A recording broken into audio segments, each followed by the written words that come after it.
may kwelyohan, may hilahan. Halika niyo!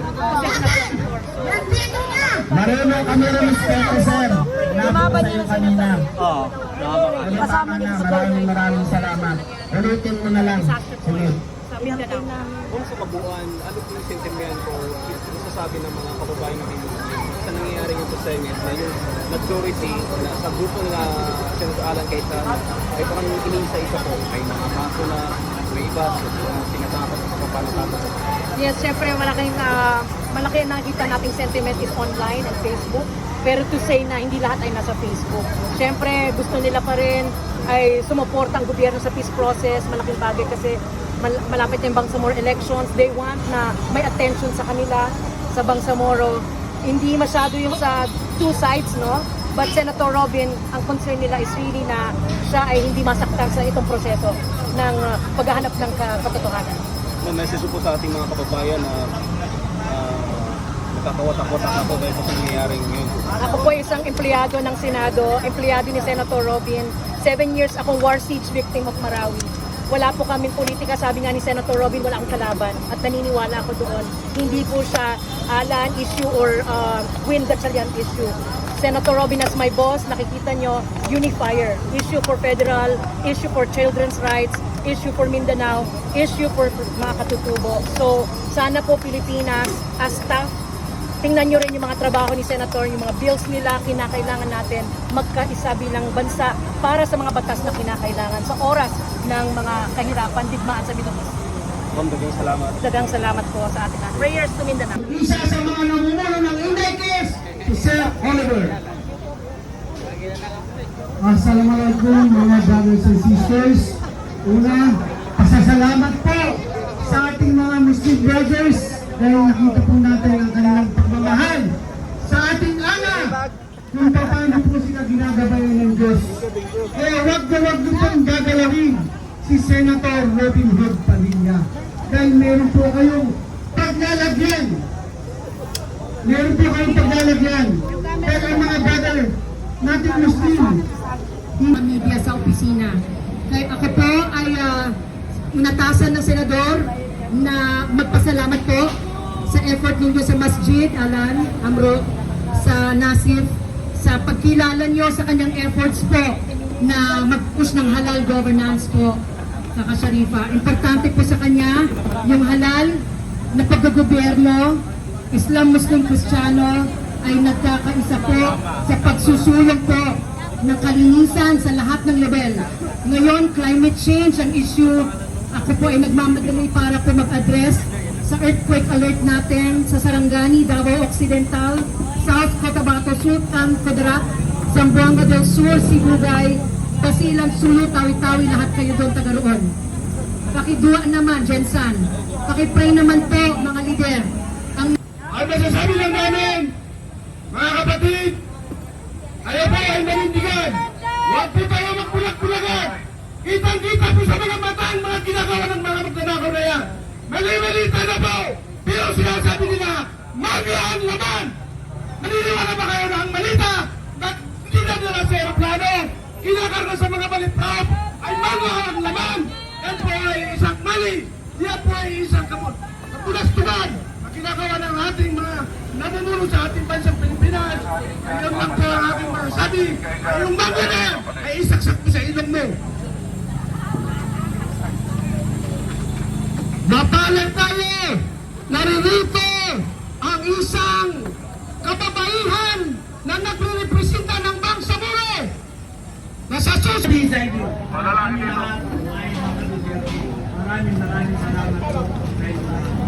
Maraming salamat.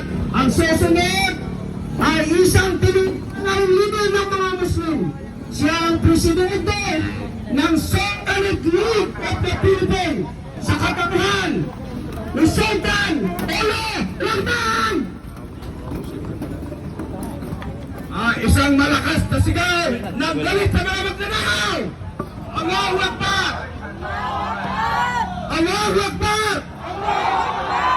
Ang dahil po sa mga magnanakaw na yan, ang ating mga kapulisan ay binibilat sa araw. Kawawa ang ating mga kapulisan ang dahil sa mga magnanakaw na yan. Kaya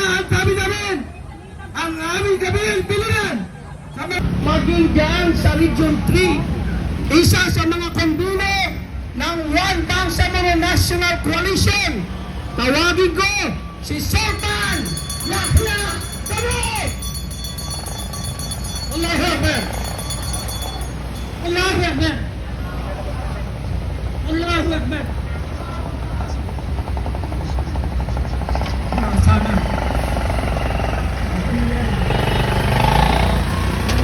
Doon, in Muslim Mindanao, kasama po namin siya sa nakikibata para may sa katuparan na magkaroon ng sariling pagpapasya ang mamamayang Moro.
At sa buong bansa.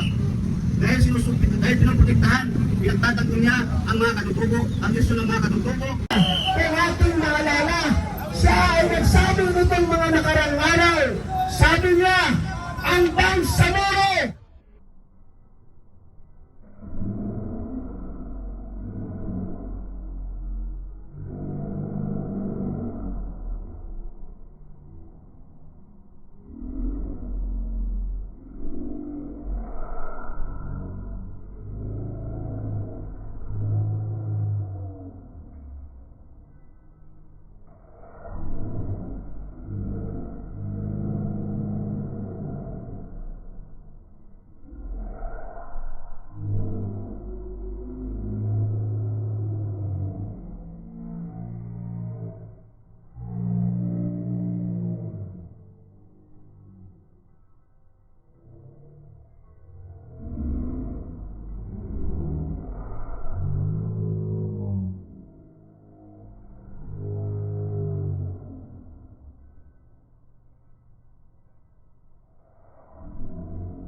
Senator Padilla movement na kinabubuan ng napakaraming organisasyon, si Ginoong Kasem Candelo. May tanong na ako, ano ang masasabi mo sa banta ng Coratong na mga senador? Di pa pa-concept daw kayo? Una sa lahat, hindi kasi ako inimbitahan. Kaya nga nung may sulat si Atty. Levy, dapat gagawa rin ako ng sulat para humingi ng guidance sa kay Senate President Cayetano. Ang problema, wala nga ako doon. So, hanggang ngayon wala akong imbitasyon. Pero, ang panawagan daw nila ngayon ay consultative hearing. So, hindi ko alam kung meron tagang contempt yan, dahil consultative hearing naman. Pero ano pa man, nandito kami para bigyan pag-alala yung pagtulong yung ating mga sundalo. Kaya ako mismo tatawag. Kaya po yung sinasabi yun, hindi po yung totoo. Baka scam yun. Baka may nagpapanggap, message sa kanya. Pero kung staff ko po yun, hindi yung gagawin. At pangalawa, kung meron bang ganun, ako mismo tatawag sa kanya bilang paggalang kay Congressman Alvarez. Thank you. Okay, sa pag-imbestiga ng anomalya o iniimbestigahan niya at tinitira niya yung mga nagsasalita sa korupsyon at anomalya. Nangyari kabaliktaran eh. Siya pa yung ginagamit pa yung ahensya niya para siraan yung blame 18 at sila Tony Matigol. Bago kayo dumating, sir, may dalawang sasakyan ng NBI dumating. Balita ko rin nga, tapos kanina nga, yung pagdating, yung mga pulis yung nandun eh. So, kala ko nung huli, hindi sila papapasukin. Kaya, anyway, nandiyan na sila sa loob.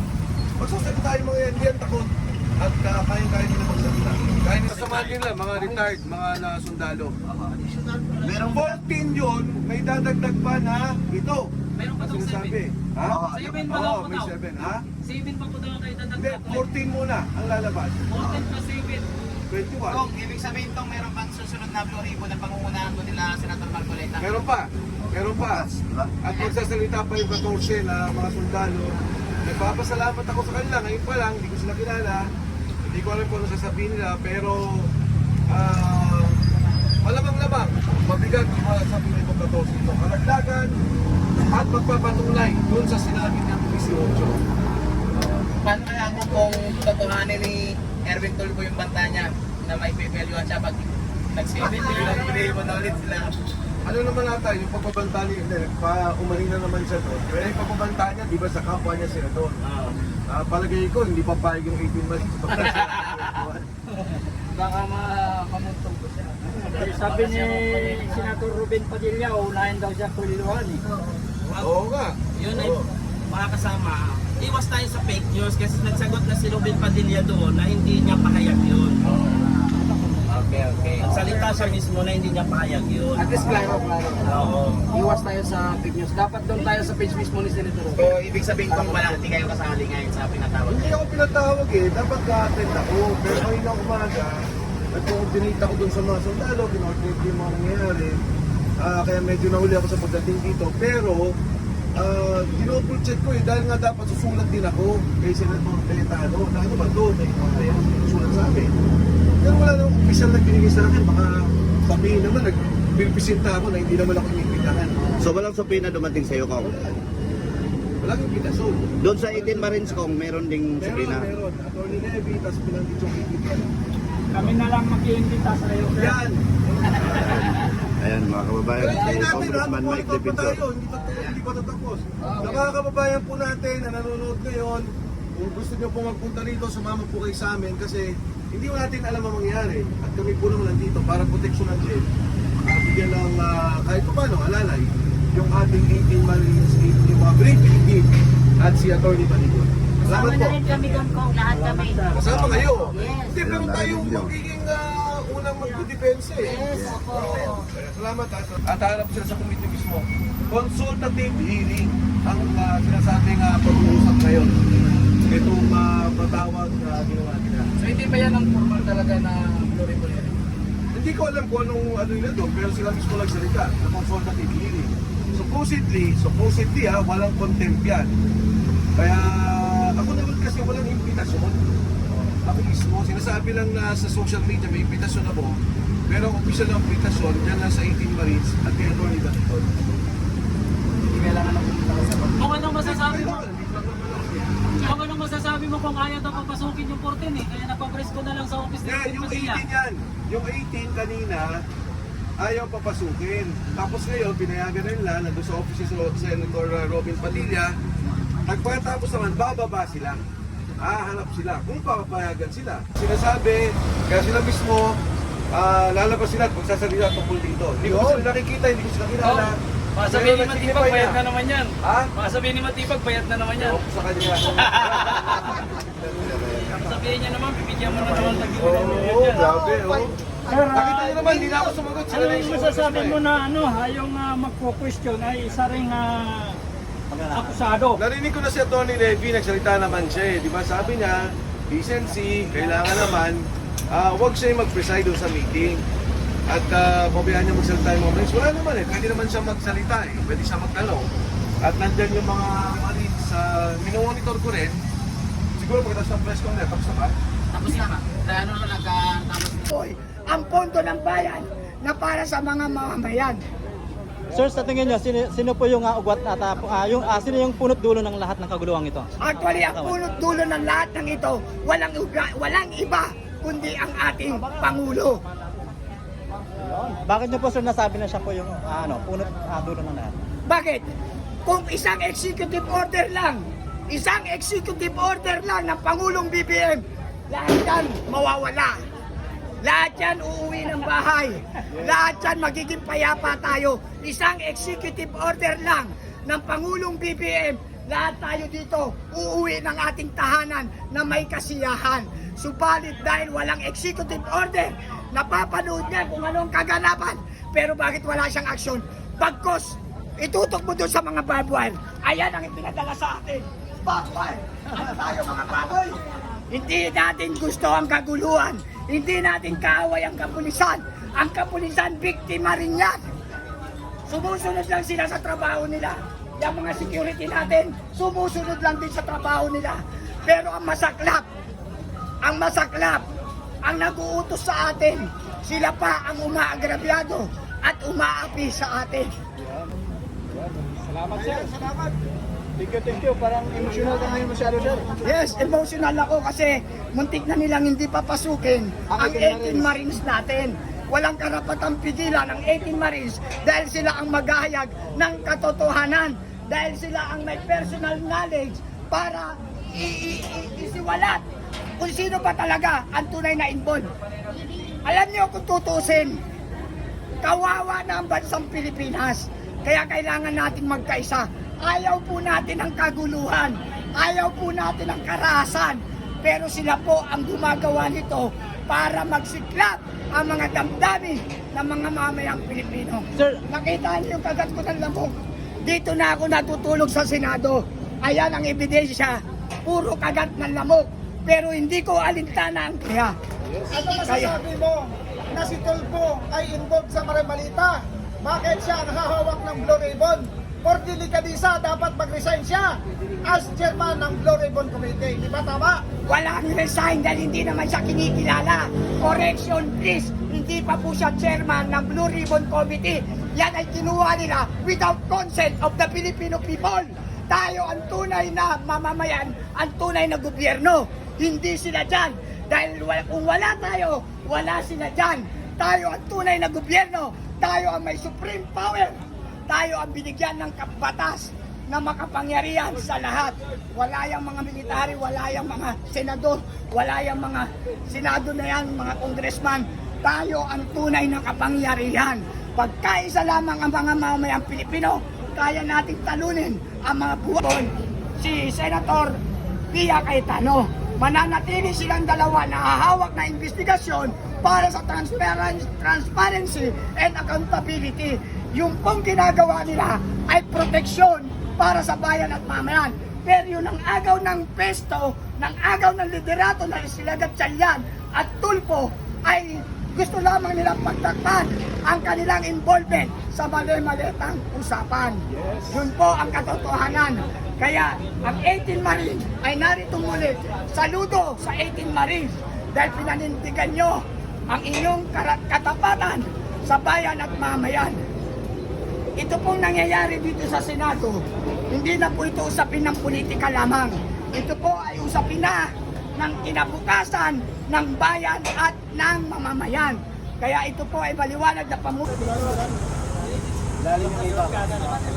Poprotektahan na nila yung mga ano sa loob. Ayun guys, oh. Iyaharal na nila yung mga barbed wire. Ayun, maghahanda na sila para hindi pasukin ng mga tao ang loob ng Senado. Ayan guys, news blackout daw ngayong araw. Ayan. Iyaharang na nila. Masugatan sana kayo mga kababayan. Ayan, naharangan na nila.